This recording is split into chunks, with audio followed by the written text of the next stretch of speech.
Olá, olá participantes, né? Então nós estamos hoje nos reencontrando para dar prosseguimento à nossa série aí de discussões, à nossa série de vídeos sobre a constituição do modelo padrão e da QCD.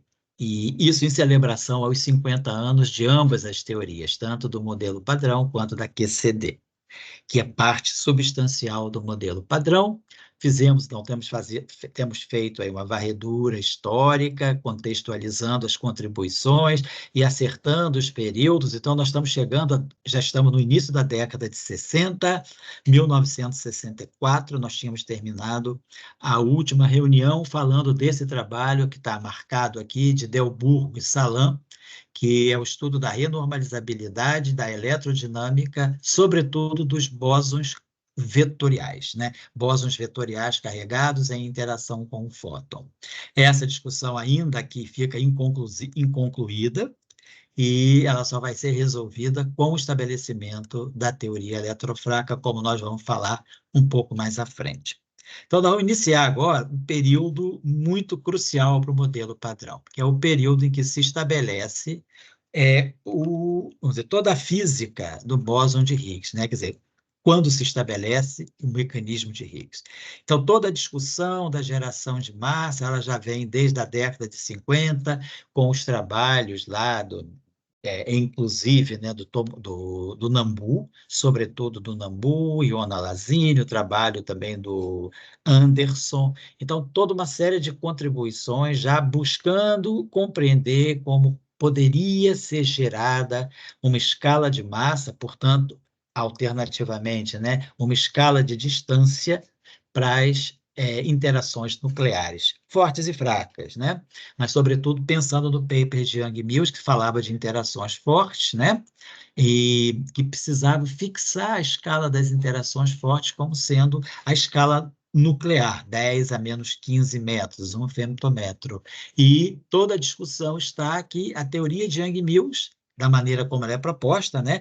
É só, vamos dizer, só a parte de propagação dos campos de Young-Mills, dos campos de Gauge, as interações cúbicas e quárticas, então, sem nenhum parâmetro com dimensão de massa ou com dimensão de comprimento ou de inverso de comprimento. Então, a teoria é livre de escala. E é preciso gerar uma escala para poder dizer, bom, essas interações não são de longo alcance, elas se confinam ao interior do núcleo atômico, portanto, tem que ter uma escala de distância associada à teoria. Então, toda a discussão de geração de massa é, na verdade, também uma discussão de uma geração de escala de comprimento. Então, a discussão já vem sendo amadurecida, né? Nós falamos aqui dos trabalhos, sobretudo da contribuição de Tomonaga, sempre confundo, Nambu, e inclusive do mecanismo de quebra dinâmica de simetria proposto por Nambu e por Giovanni Lazzini. Então, já tem toda uma preparação, vamos dizer, uma tensão que já está se estabelecendo para se chegar à discussão da massa. Então, vamos falar aqui, temos então a primeira, vamos dizer assim, o período Higgs mesmo, né? Ele se estabelece entre 64 e 68, é quando sai, assim, tem uma atividade muito intensa em cima da geração de massa nas teorias de Gauge. Então, esse trabalho aqui do Walter Gilbert, né, ele é publicado no Physical Review Letters, né, dizendo Broken Symmetries and Massless Particles. Então, aqui está a discussão, o trabalho que a gente mencionou anteriormente, deixa eu pegar aqui o trabalho do Salam, deixa eu pegar aqui o trabalho do Salam com o Weinberg e com o Goldstone, que eu queria só chamar a atenção de novo para esse trabalho, que é de 1963 ou 62, deixa eu ver aqui, Cabibbo, Goldberg. Vamos voltar aqui. Esse trabalho, 62. Goldstone, Salam, Weinberg, eles fazem um tratado muito organizado e sistematizado sobre as simetrias quebradas espontaneamente. Mas simetrias nas teorias relativísticas, porque ante a quebra de simetria, como estudada por Nambu, por Anderson, elas vinham muito na direção da matéria condensada, da supercondutividade, onde nós não temos, né, campos relativísticos. Aqui nós estamos falando, então, do trabalho do Goldstone, do Salam e do Weinberg, eles fazem essa extensão da quebra de simetria, já trazendo para o cenário das teorias relativísticas, que é o que interessa a física de partículas. A física de partículas, ela não é uma teoria de campo não relativística, ela precisa das teorias de campo relativísticas. Então, esse trabalho do Salan, do Goldstone e do Weinberg é um trabalho muito importante, porque ele traz para o cenário da física de partículas o mecanismo de quebra espontânea de simetria. Lá atrás, nós tínhamos falado do trabalho do Nambu, que era uma espécie de um modelo de supercondutividade para a física de partículas, mas ainda não era, assim, completamente uma descrição da quebra espontânea de simetria para teorias de campo relativísticas. Aqui falamos de quebra de simetrias globais. Então, aqui está se falando do teorema de Goldstone, que se uma simetria global contínua, uma simetria contínua e global é quebrada espontaneamente, então aparecem os chamados bósons de Goldstone, que são objetos não massivos e com os mesmos números quânticos que a corrente associada à simetria que é quebrada espontaneamente. Aqui já a gente vê a presença tanto do Bower, né, que é um nome importante da teoria de campos, como do Walter Gilbert, né, nessa conexão entre invariância de gauge e massa. Então, como eu já tinha falado na outra reunião, nesse trabalho, o problema de associar uma escala de massa ou uma escala de comprimento, né, com as teorias de gauge já começa a ser levada a digamos, trazida para um patamar mais alto. Também, claro, a partir do trabalho do Goldstone, Salan e do Weinberg. Esse trabalho aqui, ele tem uma conexão, porque o Salan, Goldstone e Weinberg abriram bem o caminho para as teorias relativísticas. Então, a importância desse trabalho é essa. Bom, então, voltando, o Walter... Opa, deixa eu pegar. O Walter Gilbert, então, ele retorna em 1900, já em 64, depois do paper de 62, com esse trabalho, que é, na verdade, também uma discussão que já está abordando o mecanismo de geração de massa através da quebra espontânea de simetria de uma simetria local. Ou seja, quebra espontânea de simetria em uma teoria de gauge. Aqui o trabalho do professor Higgs, né, do professor Peter Higgs, Broken Symmetries, Massless Particles and Gauge Fields. Então, esse trabalho aqui, e esse segundo trabalho aqui, esse publicado no Physics Letters, 64, e esse aqui no Physical Review Letters. Nós vamos ver que esse volume 13 é um volume muito histórico, porque está os papers que competiram para obtenção e para o esclarecimento do mecanismo de Higgs, eles estão todos contidos nesse mesmo volume. Portanto, mostrando que era uma discussão muito contemporânea, na época, né, muito contextualizada. Então, tanto é que todos aparecem quase que em cadeia no mesmo volume do Physical Review Letters. Nesse trabalho do professor Higgs, qual é a grande vantagem, quer dizer, qual é a grande particularidade desse trabalho?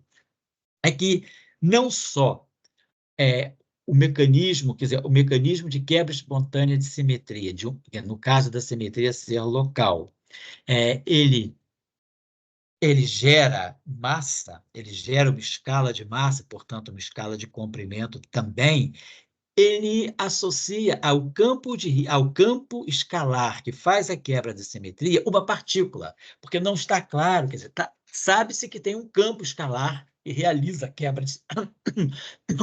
Perdão, que realiza a quebra espontânea de simetria.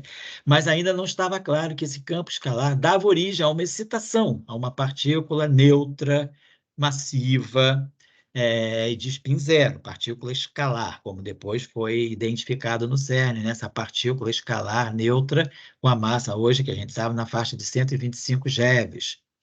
Então, nesse trabalho, a importância do trabalho do professor Higgs é que ele associa o campo que quebra a simetria o aparecimento de uma partícula escalar, que é a partícula que aparece como excitação desse campo. Então, o trabalho do Gilbert é de junho de 64. Então, ele aparece no Physical Review Letters em junho. Portanto, ele foi mandado alguns meses antes, ou um período, um mês, 2 meses antes. O trabalho do professor Higgs, esse trabalho aqui é de setembro, né? Então, portanto, nós estamos falando aí com uma distância de 3 meses, né? Esse segundo trabalho do professor Higgs também é da mesma época. Basicamente, o resultado aqui no Physical Review Letters, o trabalho traz alguns insights a mais, né? Então,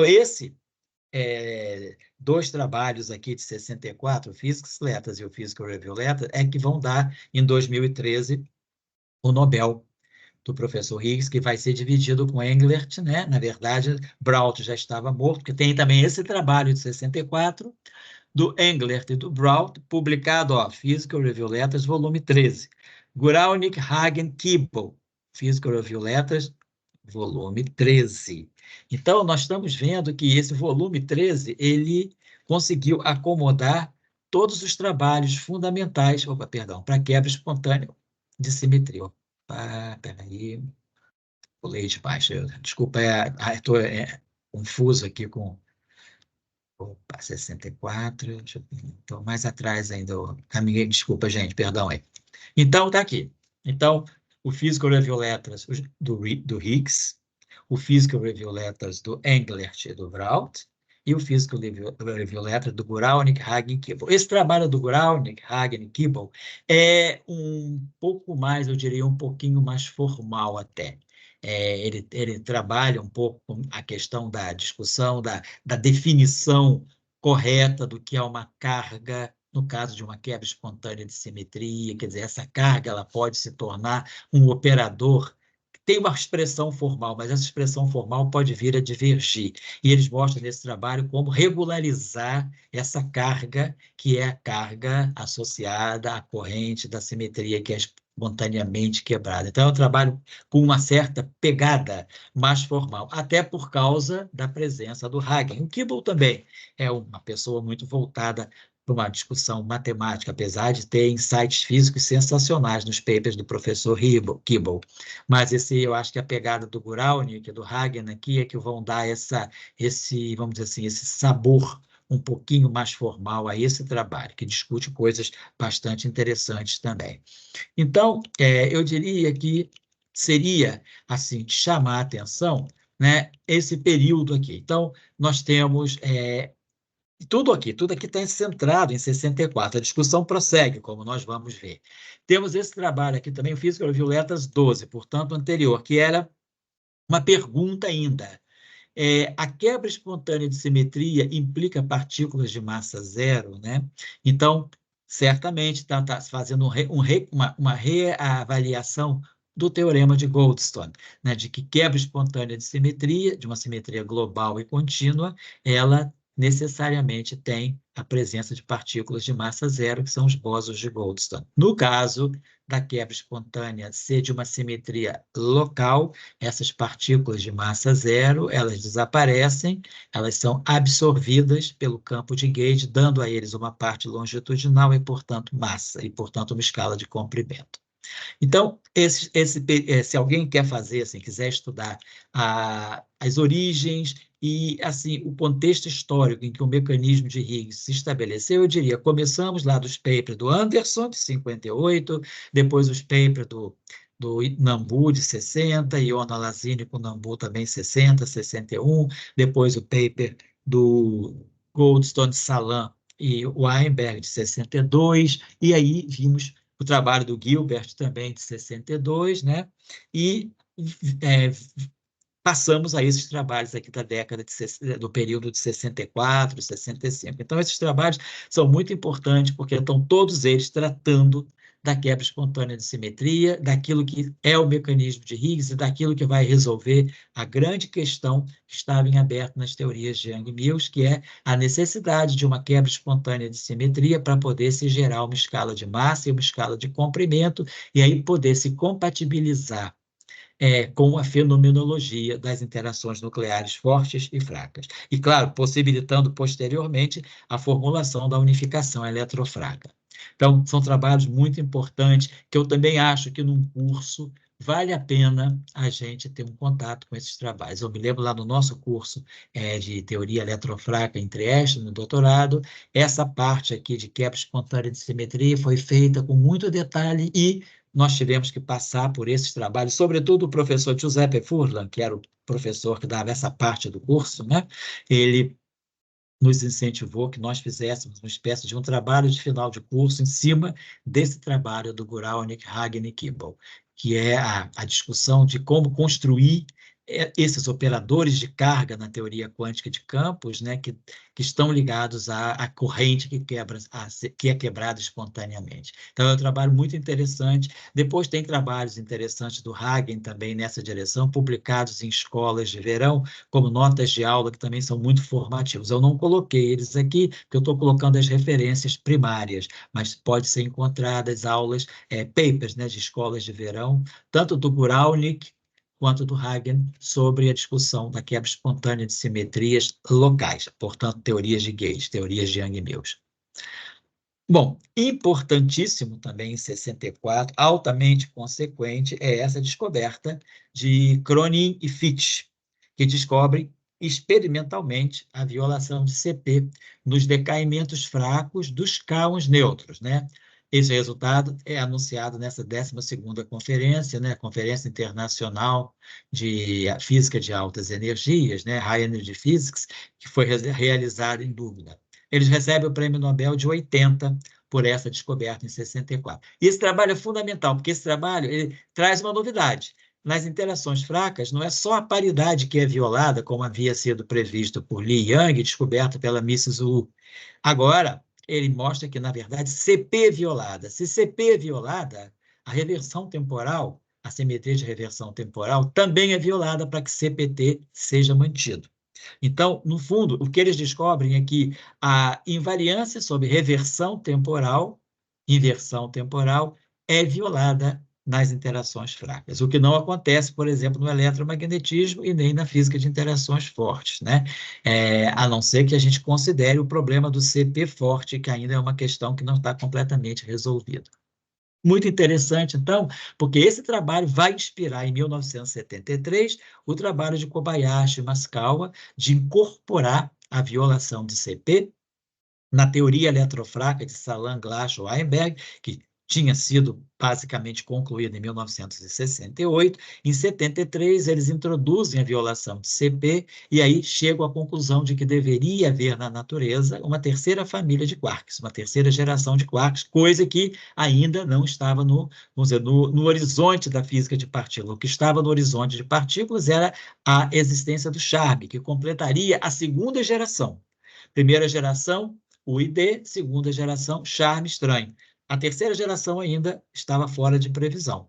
Mas aí, com o trabalho de 73, a partir da ideia da descoberta experimental de Cronin e Fitch, né, chega-se à conclusão de que deveria haver uma terceira geração de quarks. Então, é um resultado experimental, como todos os resultados experimentais de física de partículas, altamente consequentes, porque eles, vamos dizer, de uma certa maneira, vão moldando as teorias e os modelos, né? Então, sempre as descobertas experimentais, o trabalho fenomenológico é muito importante no sentido de ir dando credibilidade ou, vamos dizer assim, desqualificando modelos que são propostos. Então, com essa descoberta de Cronin e Fitch, foi fundamental para que isso fosse introduzido na teoria eletrofraca. Quando Salam, Glashow, Weinberg, os trabalhos deles, né, juntos constituem essa teoria eletrofraca, a violação de CP não é contemplada. E aí, Kobayashi e Maskawa introduzem a violação de CP e isso leva à previsão de que haveria uma terceira geração de quarks, como acabou sendo descoberta a terceira geração. O quark bottom, descoberto em 77, e o quark top, descoberto em 1995. Então, esse é o trabalho que deu a eles o Prêmio Nobel de 1980. Evidência para um decaimento em 2 píons, né, do meson K2,0, né, do K2 neutro, né, K2,0. Então, é um trabalho, relato experimental. O experimento é descrito, é um físico violetas também, volume 13. Olha que volume áureo, né? Saiu daí o Prêmio Nobel desse volume Physical Review Letters 13, saiu o Prêmio Nobel do Higgs e do Englert, sai também o Prêmio Nobel do Cronin e Fitch, e fica muito esclarecido nesse volume a constituição do modelo de Higgs. Então, interessante ver que nesse período, né, nós estávamos dando assim, uma fundamentação muito clara para aquilo que viria a ser o modelo padrão 10 anos depois, 1974. Infelizmente, em 1964, no Brasil, a gente estava envolvido com outras coisas, né, que era o golpe civil, militar, religioso, né, uma confluência de ideias retrógradas que levaram ao golpe de 64. Mas, enquanto isso, né, estava acontecendo muita luz, né, no progresso da física de partículas. E justamente esse golpe militar de 64 levou a serem exilados do Brasil grandes nomes, né, como Diômino, Leite Lopes e tantos outros físicos, né, que estavam trabalhando nas interações fracas, nas interações fortes e que tiveram que deixar o Brasil por conta do regime militar que se estabeleceu. Bom, só fazendo uma ponte, todo mundo sabe disso, mas é só para mostrar como é que os espaços, né, as preocupações eram muito diferentes, né, lá e aqui. Aqui, né, era o que estava em jogo era a estabilidade política do país. Mas, enquanto isso, aconteciam grandes descobertas na física de partículas e na teoria de campos. Em 64, Giovanni Iona Lasinio, né, retorna também estudando, né, teorias de campo relativísticas, né, com soluções de quebra espontânea da simetria. Aqui estou chamando a atenção das teorias de campo relativísticas, porque a ideia da quebra espontânea de simetria, ela nasce num contexto de física de matéria condensada, que é uma teoria de campos, uma teoria quântica de campos, só que uma teoria quântica de campos não relativísticos. Então, havia um esforço, nessa época ainda, de se compreender com mais profundidade, né, com mais riqueza de detalhes, o fato da teoria de campos ser relativística, o fato de ser relativística, que consequência que isso pode trazer para o mecanismo de quebra espontânea da simetria. O fato das teorias serem relativísticas, elas dão assim, elas trabalham melhor para a convergência de certos operadores, né, por causa da causalidade.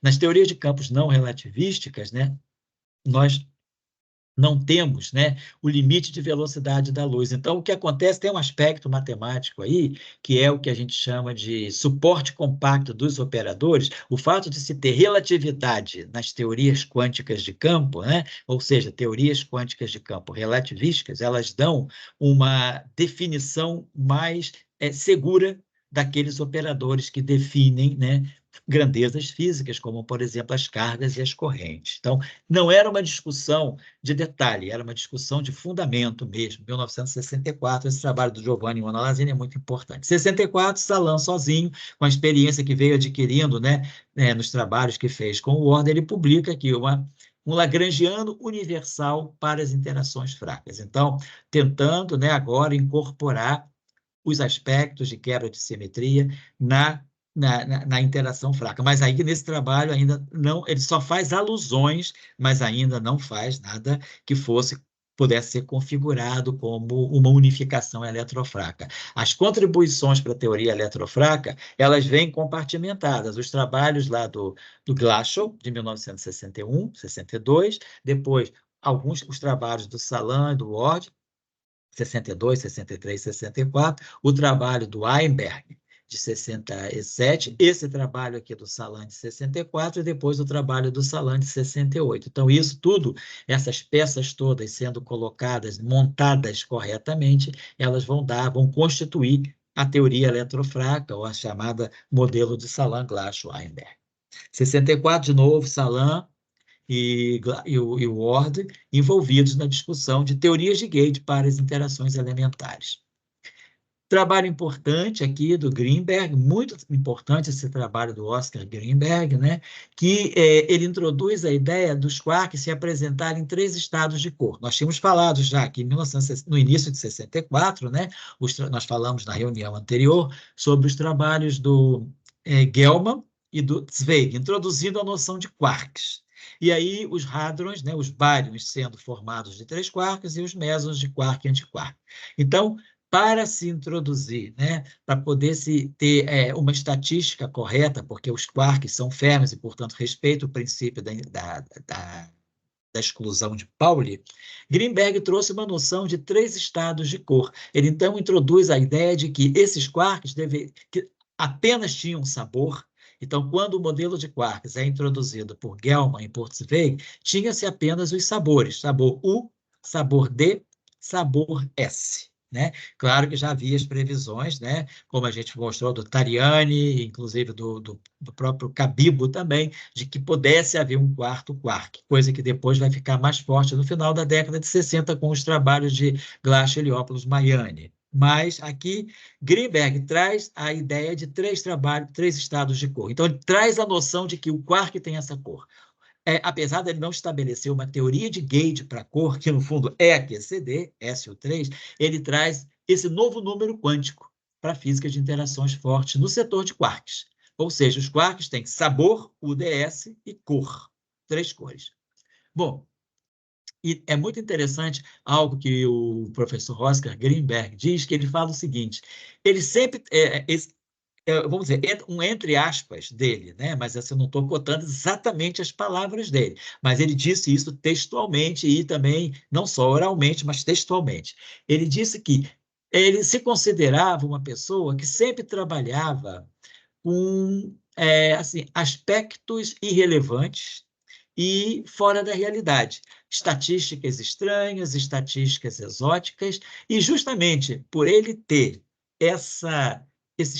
vamos dizer, essa experiência com, vamos dizer assim, como ele disse, né, com conhecimento aparentemente inútil, ele ganhou uma musculatura de conhecimento, né, para poder trazer a ideia de acordo com Quark, que foi a grande sacação, quer dizer, esse foi o grande trabalho da vida dele, né?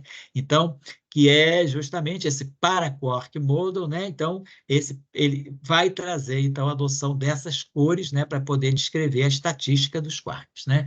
Então, esse trabalho do Greenberg é um trabalho fundamental, central para QCD. Ele não faz uma teoria quântica, uma teoria de gauge para a cor, mas ele traz a noção de que há um número quântico. Nós estamos falando nas interações fortes, nós estamos falando de espinho isotópico forte, falamos da estranheza ou da hipercarga forte, do sabor, o flavor dos quarks, né? O modelo de Gell-Mann e Zweig, e agora nos estados de cor dos quarks. Depois, isso aqui vai ser fundamental, a noção de cor, para o estabelecimento da teoria SO3 de cor, que vai marcar o paper inicial da QCD, né, do Fritz e do Gell-Mann, né, quando eles lançam o Lagrangiano da QCD em 1973, né, um trabalho fundamental que foi no ano passado, vamos dizer, a gente comemorou esse trabalho, mas os 50 anos da QCD ficam entre 73 e 74, porque 74, né, também a questão da liberdade assintótica, 73 e 74, mas 10 anos depois, praticamente, a cor, o número quântico de cor, ganha o status de ser uma teoria de gauge. E é que vai dar origem a QCD, SO3 de cor. Agora, dentro dessa movimentação ainda também da física de quarks, né, esse modelo dos tritipletes, né, com simetria SO3 dupla, tem uma simetria SO3 cross SO3. Esse Physical Review do Han e do Nambu, sempre o professor Yoshiro Nambu. E eu coloco aqui essa observação, um trabalho de grande valor histórico, precursor da QCD. Porque aqui a tentativa do Han e do Nambu foi introduzir já uma teoria de gauge para a cor, aproveitando a cor, né, introduzida por Greenberg aqui em 64, eles tentam, então, elevar o status da cor a uma teoria de gauge. E aí é uma tentativa que não é exatamente a tentativa correta, mas é um trabalho, como eu estou colocando aqui, que acende já, define já uma direção que vai posteriormente conduzir a QCD. Assim, o que eu estou tentando, assim, só ressaltando por que a gente faz essa caminhada histórica com as referências primárias, eu acho que é importante, né? Sobretudo para o estudante principiante, né? Perceber como as ideias, né? Quer dizer, como o processo de formulação de uma teoria é um processo lento, gradativo, é um processo cumulativo, resultados que vão se acumulando, resultados que vão se disseminando nas revistas e nas conferências, vão se criando, vamos dizer assim, como se fossem redes, né? Redes de trabalho, né? Em torno dessas ideias e, em certo momento, ideias disruptivas também. a ideia, né, por exemplo, do Greenberg, não deixa de ser uma ideia disruptiva. Ele fala, para ter modelo de quarks é preciso trazer um número quântico novo, que não tem nada a ver com os existentes. E ele traz a noção de cor. Então, a gente tem entre resultados cumulativos, né, e resultados também que às vezes precisam gerar um corte, uma disrupção, né? E aí isso vai tudo junto, vai se constituindo numa teoria futuramente, numa importante teoria futuramente. Então, esse trabalho também tem um valor histórico muito grande, que é mostrar, inclusive é interessante para nós, né, que já estamos, quer dizer, sobretudo para quem depois que conhece a QCD, saber por que aonde é que estariam, vamos dizer assim, os pontos fracos desse trabalho, quais são as hipóteses que eles fazem que não combinam, né, quer dizer, não dão certo para se ter uma teoria tão boa quanto a QCD, esse modelo né, chamado modelo de tripletes, né, ele não fornece, não chega ao que é a QCD. Então, é importante entender por que também faz parte, né, do nosso aprendizado, né, compreender por que uma tentativa falhou. Né? Então, por isso que, às vezes, no curso, é importante ler as referências primárias. Claro que a gente tem uma vida hoje em dia, né, a pós-graduação é muito mais dinâmica do que há 50, 60 anos atrás, então, tem que se aprender rápido, né, a partir de artigos recentes, e não se tem muita oportunidade de fazer uma reavaliação histórica daquilo que se está estudando.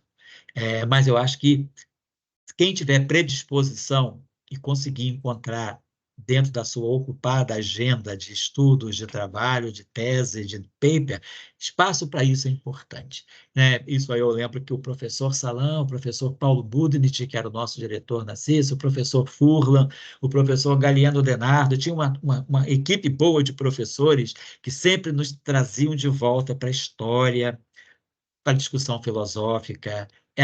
Isso era muito estabelecido nos nossos cursos lá em Trieste. A gente não gastava tempo, a gente empregava um tempo útil estudando um pouco a constituição das ideias, a construção gradativa dos modelos que hoje são tão importantes para nós. Faz parte da formação também compreender por que as teorias se constituíram da maneira como elas se constituíram e como isso aconteceu, qual foi o processo que levou a esse processo, qual foi o processo que levou a esse resultado, perdão. Então, acho que é importante não desmerecer a busca das referências primárias. Muitas vezes claro, a gente estuda nos livros, a gente faz cursos, estuda por certos livros texto, lê alguns artigos mais recentes, mas muito dificilmente a gente é estimulado a empregar um tempo do curso ou empregar um tempo de nossos estudos individuais ou em grupo, lendo as referências primárias. É importante ler as referências primárias, porque aí a gente percebe como as ideias eram vistas na época, e esses papers antigos, de 60 anos atrás, de 50, 60 anos atrás, eram muito mais explicativos, né? Do que os papers que nós temos hoje, que são muito cifrados, né? Às vezes a gente leva um tempo imenso para compreender certos saltos quânticos, né, que os autores dão nos papers mais contemporâneos. No passado, as coisas eram muito discutidas, havia um espaço grande para palavra, para discussão, para ideia. Né? Às vezes, num paper, você apresentava um contraditório com respeito a outro paper. Hoje a gente não tem muita ideia. Às vezes se faz um comunicado rápido, né? Faz um comment sobre um paper, mas às vezes é importante ter um trabalho e nesse trabalho, ao longo desse trabalho, você comentar, fazer críticas, né? E discutir um pouco trabalhos paralelos de outros autores, de outras escolas de pensamento. Eu acho que falta um pouco isso, né? Nesse tipo de discussão que nós fazemos, né? De reconstituição do histórico das teorias através das referências primárias, é importante a gente compreendendo como a física vem evoluindo, né?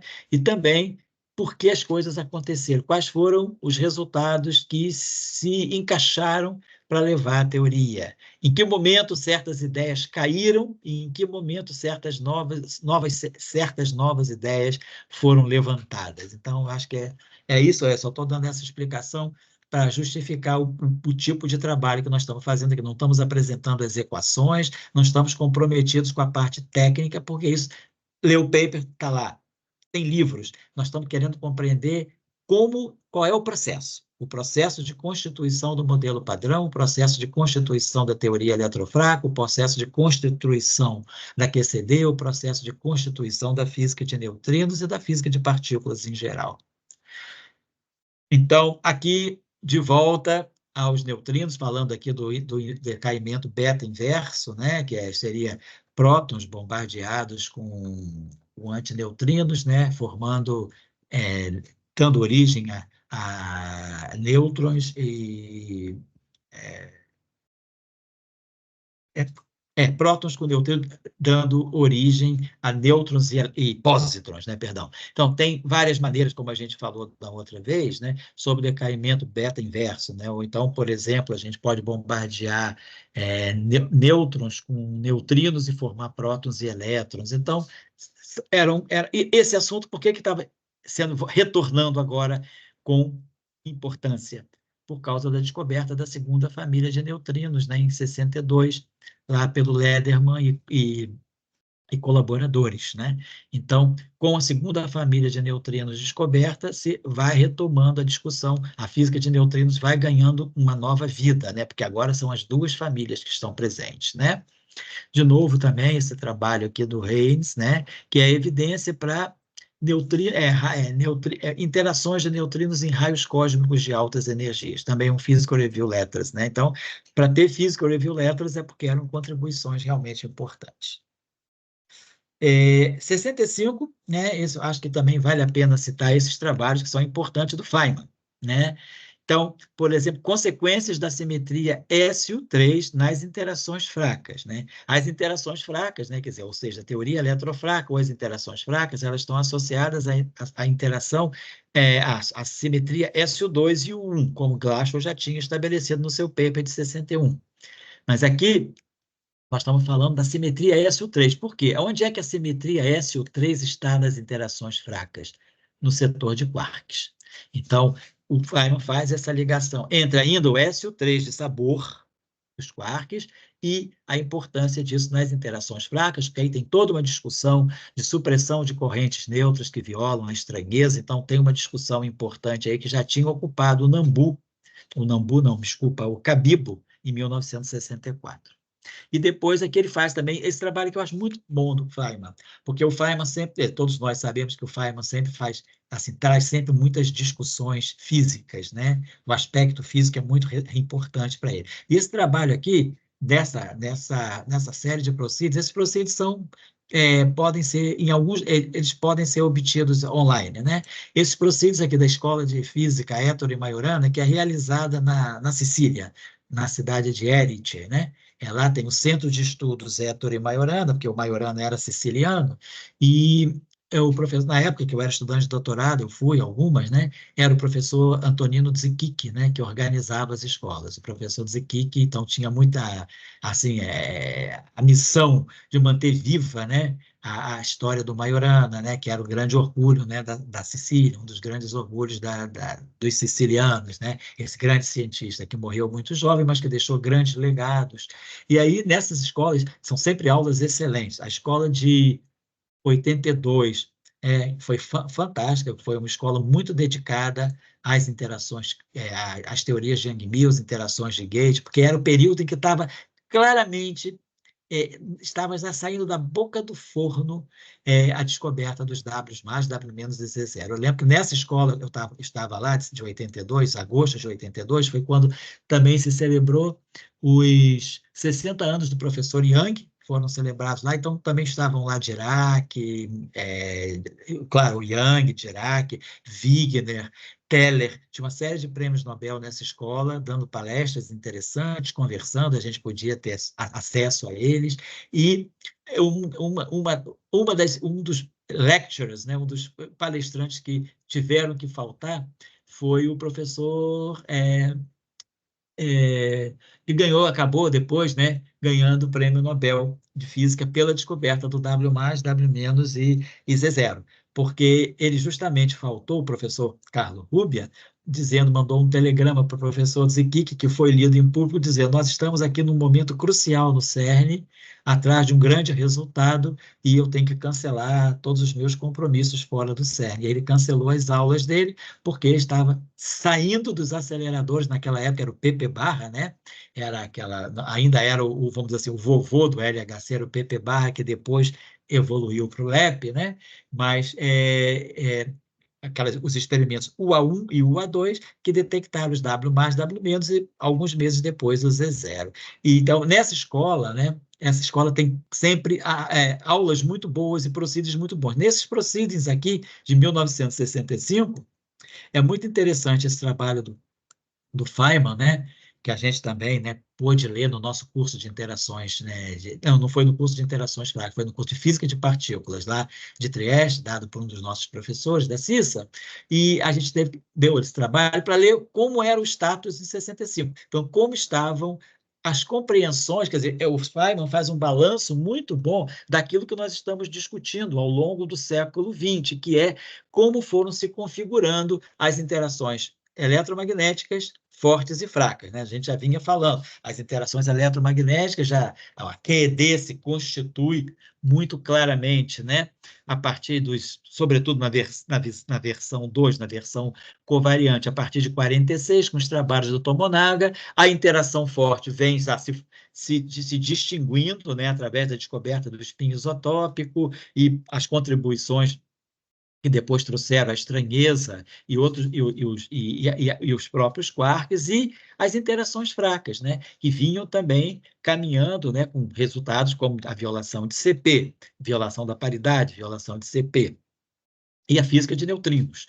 Então, esse trabalho do Feynman é muito interessante, porque ele faz uma revisão crítica de como estava a física de partículas em conexão com a teoria quântica de campos, né, campos relativísticos, nesse período, 65. Ele faz um balanço muito bom. Então, a gente tem uma ideia muito clara de como as coisas estavam indo, e depois compreendemos, inclusive, por que as coisas caminharam da maneira como elas aconteceram a partir de 65. Esse trabalho aqui do Bacal sobre neutrinos solares, então, neutrinos, neutrinos, neutrinos. Esse trabalho interessante do Eder sobre neutrinos terrestres. Então, a gente tem neutrinos solares, neutrinos terrestres, né, que são os neutrinos geofísicos, né, emitidos, né, do interior da Terra pelos processos de decaimento nuclear que acontecem no manto terrestre. E aí temos neutrinos terrestres, neutrinos solares, neutrinos atmosféricos, neutrinos cósmicos. Então, também as variedades de neutrino vão se amplificando, né? Esse trabalho aqui, Gerstein, Zeldovich, né? A discussão da consequência, né?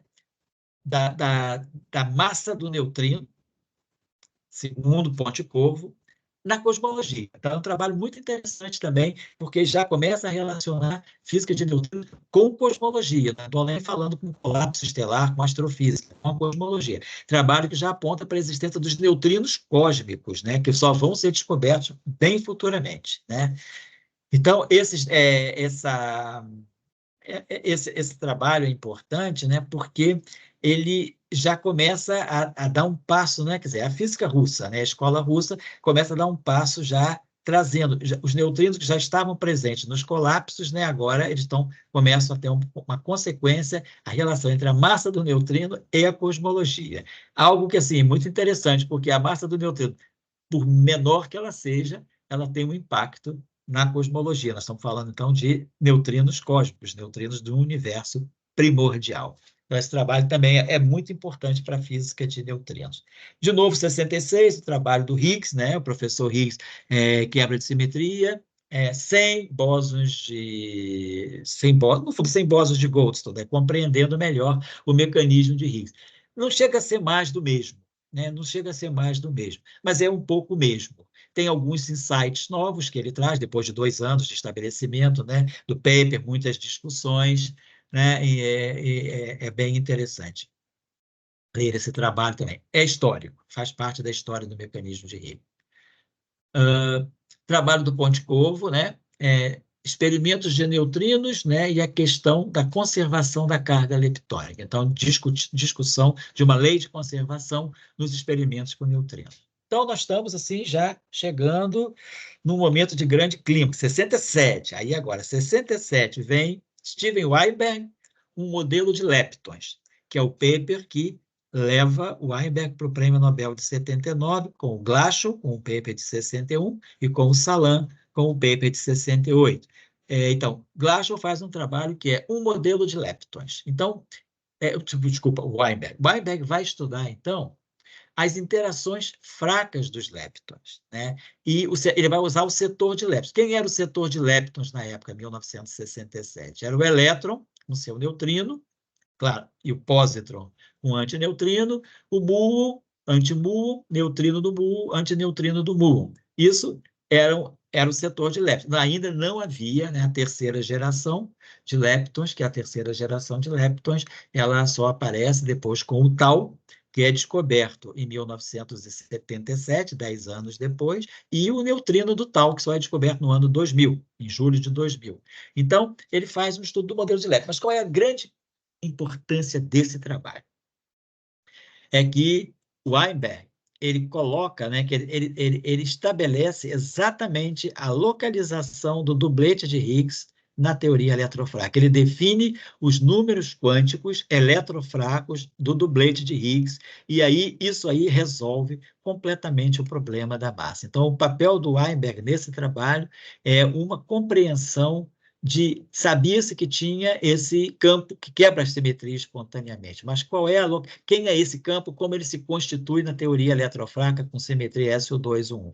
Então, ele coloca o dublete de Higgs exatamente na posição, definindo os números quânticos de hipercarga fraca e de isospin fraco, e, com isso, ele consegue chegar, né, quer dizer, a uma discussão das massas dos leptons. O Salam vem em 68, não é um paper publicado em revista, mas foi a Nobel Lecture de 68 que o Salam deu, que é as interações fracas e eletromagnéticas. O Salam, então, também faz uma revisão, uma varredura dos trabalhos que ele fez ao longo desses últimos 10 anos sobre interações fracas, de 57, quando ele introduz a simetria quiral em 56, e vai até 68. Então, portanto, nesses 12 anos ele faz uma revisão de tudo, né? Também é um trabalho de posicionamento da área, de como as interações eletromagnéticas e fracas elas já estão prontas para se unificarem na teoria eletrofraca.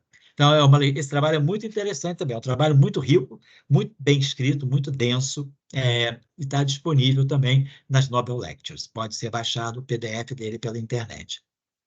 Bom, depois, Davis, Harmer, Hoffman, aqui física de neutrinos. Física de neutrinos eu vou passar um pouquinho mais batido, porque não é aquilo que a gente está colocando como elemento central. Nós estamos apenas mostrando como os neutrinos, né, eles estão, assim, aparecendo em flashes ao longo do desenvolvimento do modelo padrão e da teoria eletrofraca. Aqui, esse trabalho aqui é um trabalho interessante. Por que eu estou colocando esse trabalho aqui, né?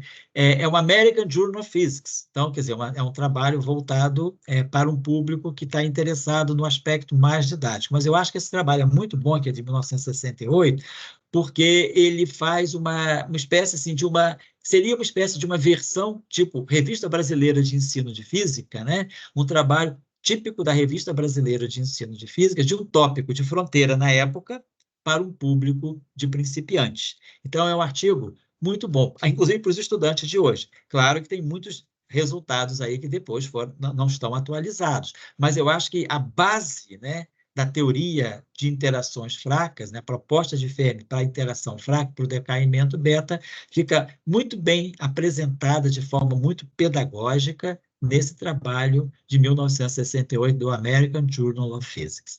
Então, vale a pena estudantes que queiram, assim, ter uma base mais sólida, né? Compreender de uma maneira, talvez, com os instrumentos que tem, porque às vezes o estudante que está numa graduação ainda não fez um curso de teoria quântica de campos, ainda não fez um curso de física de partículas, tem noções, assim, vagas, né? Aqui e ali. Esse trabalho, não, ele é feito para esse público de principiantes, né?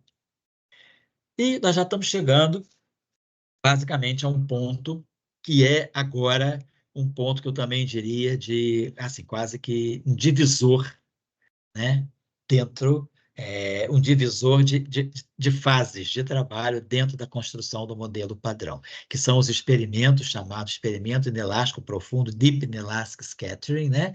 Então, espalhamento inelástico profundo, realizados no SLAC, que é quando, então, se chega à descoberta dos quarks. Os quarks que foram previstos por Gell-Mann e Zweig em 1964, né, são agora descobertos com base em argumentação de simetria, portanto, discussão mais abstrata, né, uma física, vamos colocar assim, mais platônica ou mais pitagórica, e agora a gente está chegando num momento mais galileano, que é o momento da descoberta experimental. 1967, 1969, então, essa série de experimentos que foi chamada Deep Inelastic Scattering, né? Que era o bombardeamento de prótons por elétrons altamente energéticos e por feixes de neutrinos também. Então, aqui até eu queria fazer uma propaganda que das atividades formativas de verão, se eu não me engano, que estão no Professor Global, no site do Professor Global, atividades formativas de verão. Talvez tenha sido 2018, 2017 ou 2018. O professor, o colega nosso, Francisco Caruso, e o colega Vitor Oguri, que conhecem muito bem esse assunto de Deep Inelastic Scattering, deram um mini curso muito bom nas atividades formativas de verão.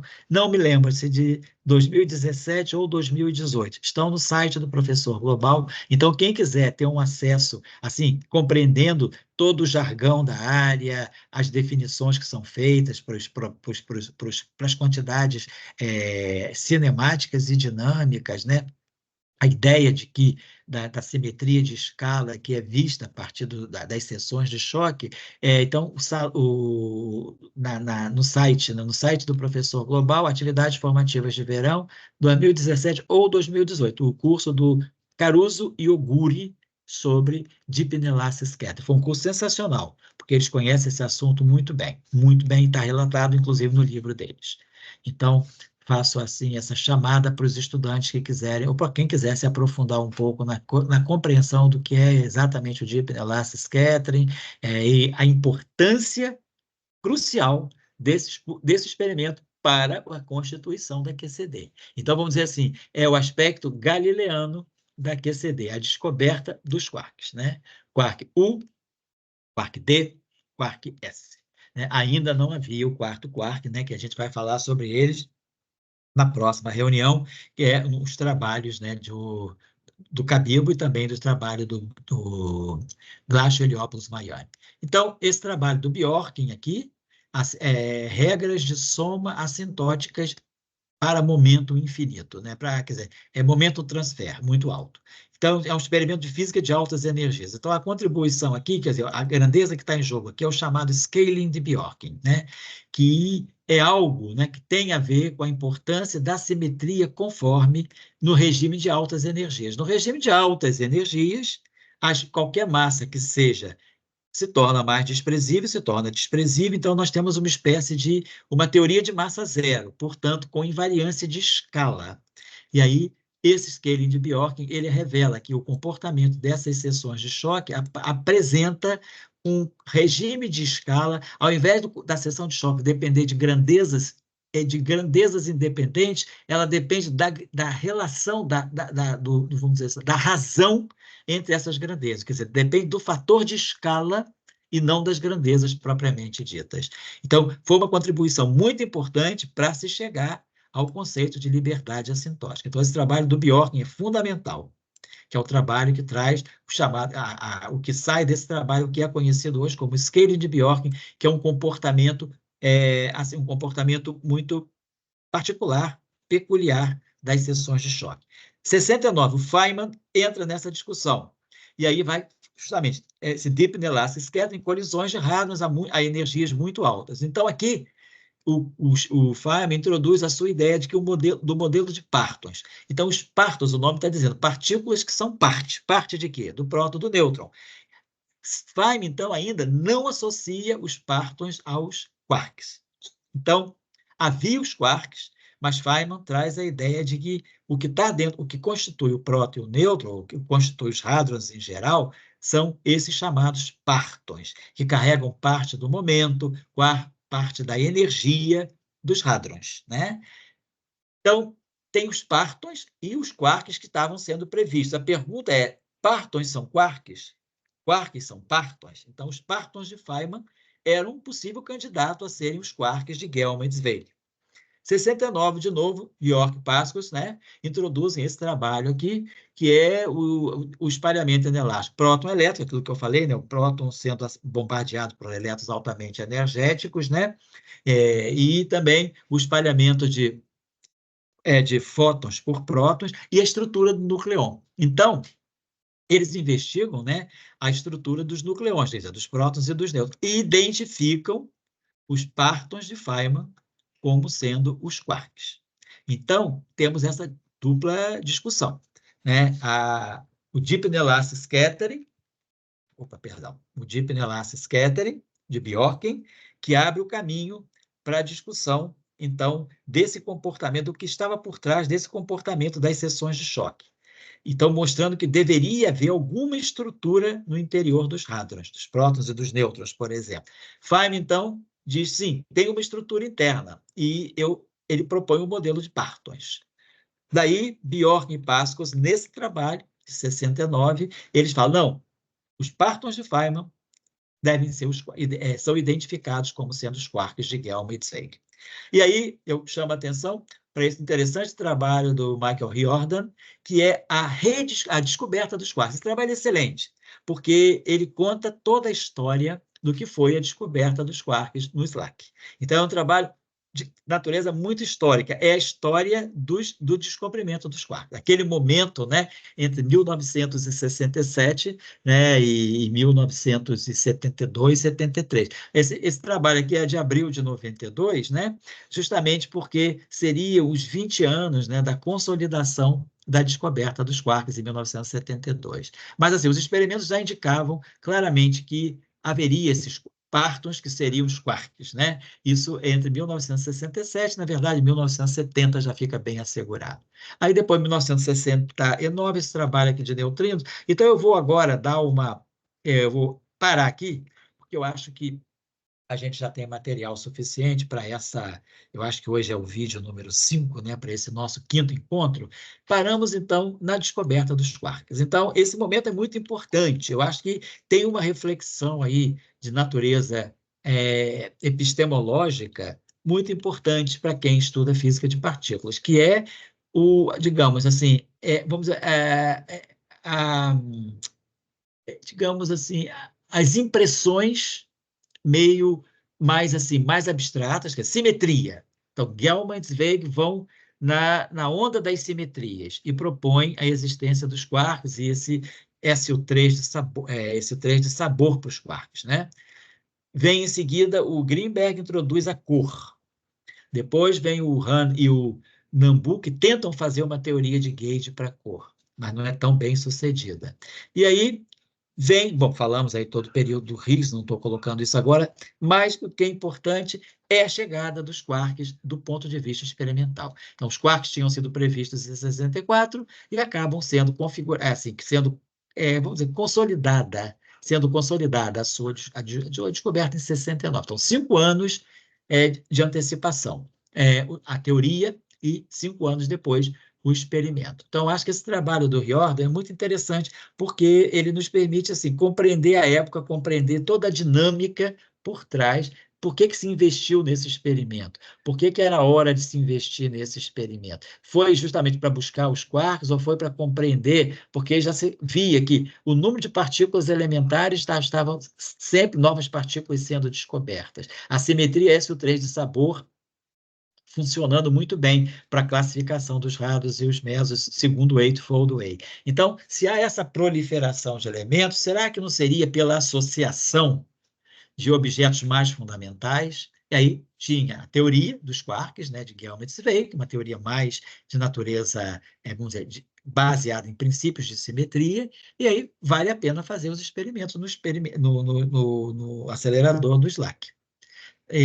Então, se chega à descoberta dos quarks. E tem toda uma discussão muito rica, que aqui o Riordan chama a atenção, de como dos partons se chegou aos quarks. O Feynman teve uma certa relutância de querer admitir os quarks. Ele preferia os Partons. Inclusive, é que vale a pena ressaltar que o Zweig, né, que foi um dos propositores da ideia de quarks, que foi meio banido do CERN, né, e foi justamente para a Califórnia e fez o doutorado com o Feynman.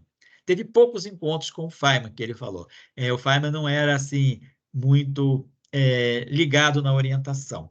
É como o Schwinger, por exemplo. O professor Schwinger foi muito ligado na orientação, produziu grandes estudantes e formou grandes estudantes e formou, inclusive, 3 prêmios Nobel, inclusive, entre eles o Glashow. E o Feynman não, mas o Zweig conta como foi o seu trabalho com o Feynman, como ele chegou ao Feynman. Feynman levou 2 anos depois que ele chegou na universidade, o Zweig, né, ele precisou de quase 2 anos para convencer o Feynman a orientá-lo. Então, o Feynman, depois de muita resistência, ele acabou orientando o Zweig, e o Zweig trazia os quarks consigo, mas o Feynman era partidário dos quarks. Então, por isso havia uma certa também fratura, né, de interesses aí. Bom, então, na próxima vez, nós vamos entrar com uma discussão muito, muito importante, que é a chegada, a previsão do Quark C, que vai ser a antessala da Revolução de Novembro de 74, com a descoberta do charme, e aí muita coisa vai estar acontecendo. Então, eu acredito que hoje nós fizemos o vídeo 5, vídeo 6 e vídeo 7, a gente consegue terminar essa sériezinha dos 50 anos da QCD, e depois eu espero fazer um vídeo 8, que aí eu pretendo me deter nesse vídeo 8 sobre as questões atuais mais importantes da QCD e possíveis questões futuras, né? Que a gente vai lendo artigos, né? A gente vai também assistindo seminários online, né? Às vezes seminários que são que são disponibilizados online, né? De instituições no Brasil e fora, e a gente vai, assim, já dá para ter uma ideia muito clara de quais são as perspectivas futuras da QCD. Então, uma teoria com 50 anos, como serão os próximos anos da QCD? O que está se fazendo de importante na QCD atualmente? Quais são as questões importantes da QCD? Sempre falando de quê? De confinamento, gluons massivos, eventualmente quarks escalares. Então, tem toda uma discussão aí que não está contemplada na QCD, como ela é, digamos. Nós não temos quarks escalares na QCD, temos só quarks fermiônicos. Perdão. E não temos também gluon, quer dizer, fala-se de gluons massivos, mas tem uma discussão grande sobre sobre a questão dos gluons massivos. Então, essas são questões atuais, prementes, confinamento, várias abordagens para o confinamento na QCD, abordagens mais algébricas, abordagens mais de cálculo computacional da rede, abordagens mais teóricas, né? Então, nós temos uma série de discussões atuais em torno da QCD e quais são as perspectivas futuras da QCD. E o modelo padrão, depois também. Nesse vídeo 8, vamos falar quais são os problemas do modelo padrão. Isso já está presente em alguns outros seminários, né, que eu tenho no Professor Global, mas, de qualquer forma, eu vou elaborar um pouquinho mais, porque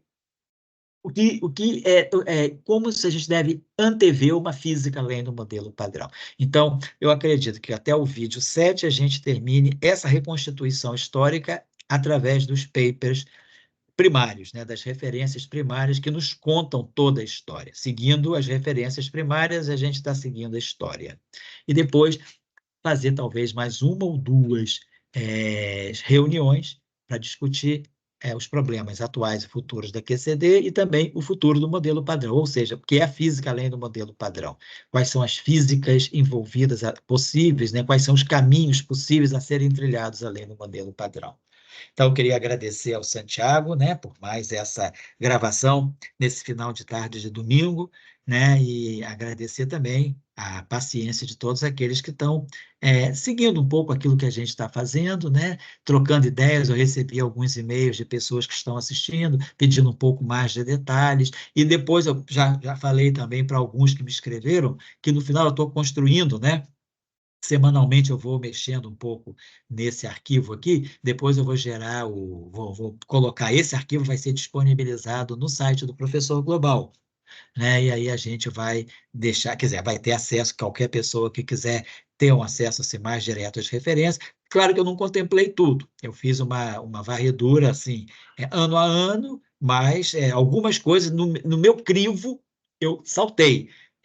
Talvez outra pessoa, avaliando o mesmo trabalho, o colocaria aqui. Ou o trabalho que eu coloquei aqui, outras pessoas talvez achassem que não fosse necessário colocar. Aí tem um pouco da visão pessoal. Mas aproximadamente, eu acho que essa é um pouco a caminhada, né, de construção do modelo padrão da QCD através da história que nos contam as referências primárias. Santiago, de novo, muito obrigado, um abraço, e um abraço a todos aqueles que estão dando uma certa atenção a esse esforço que nós estamos fazendo no Professor Global, de trazer um pouco o histórico da construção das teorias com as quais nós trabalhamos. Obrigado e até o próximo encontro, se Deus quiser.